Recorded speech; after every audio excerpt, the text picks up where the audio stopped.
tao baby oil nó mà nínสามารถอดตามตาวอย่างเดียวอยู่อิ้วจีห่อปังจะอยู่ทุกเข่งอวยจงก้าวตาวเนิ่มมึงเซให้หมดลังชื่อnhớ sông nó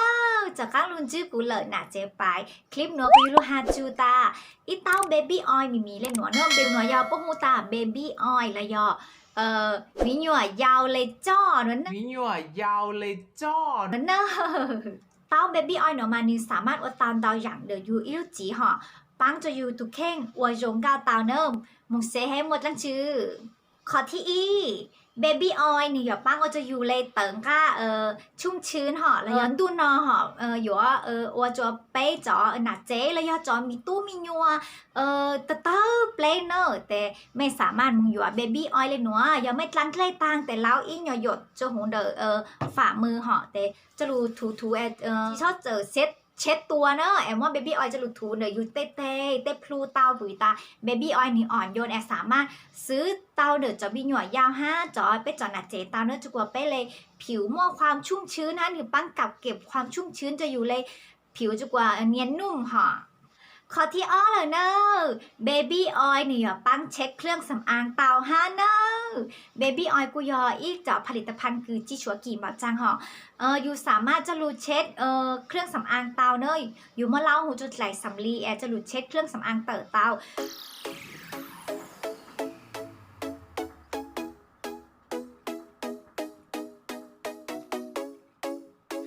เนื้อจีหูสำหรับตัวเองคือม่วนเจมัวคือโอวัจ้อห่อหรือว่าผิวมันเนื้ออาจจะทำให้เกิดการอุดตันดาวห่อเท่ากูหาเจงอดลวงก้าวมากูซัวเบบี้ออยล์เช็ดเครื่องสำอางซื้อเลยเนอะกูอนุยงดาวยูจูกูส่วนเบบี้ออยล์เช็ดมาแต่เถายุนจวนเจมัวจีหูนี่อยู่ว่าจะกลัวอยู่สิวเตาเนอะเพราะว่าเนื้อเกิดการอุดตันห่อแต่นึ่งที่ซื้อมาอย่าจู่ทดลองให้ไม่ปวด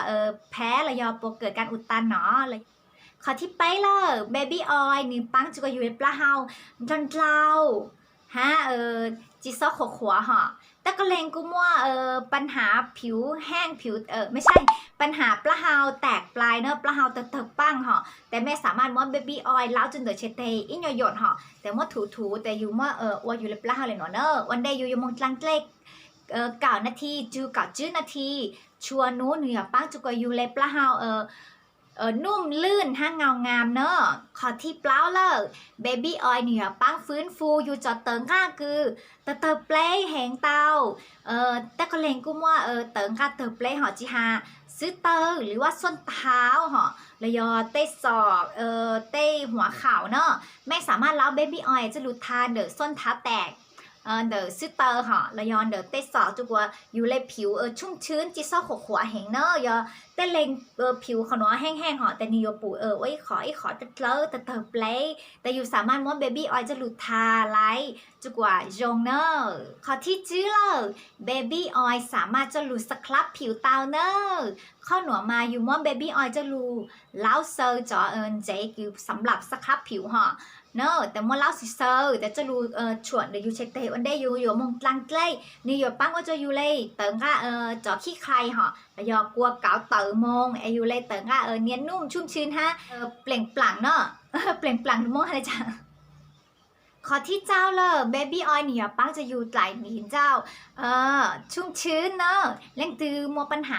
ไหลดินเจ้าเถิบเปล่เราริมฝีปากแห้งปากแตกเหรออยู่สามารถเล้าเบบี้ออยจะรูชวดเลยเนาะเหรอช่วยปลาแต่ยูนฉาทิชชู่รอยอนฉานเล้าชอเนอะแต่อยู่ว่าจะอยู่เลยไหลดินเจ้าโจงเก้าจิตเถิบเปล่นัวแต่กูมัวเลยเนาะจะรูจัวเป๊ะจนหนัดเจ๊ซื้อซินจิตรัวหรือคลิปตอนได้Rồng gao nhỏ rong, rồng xa, nà chế phải xin chích luôn đó. Bye bye.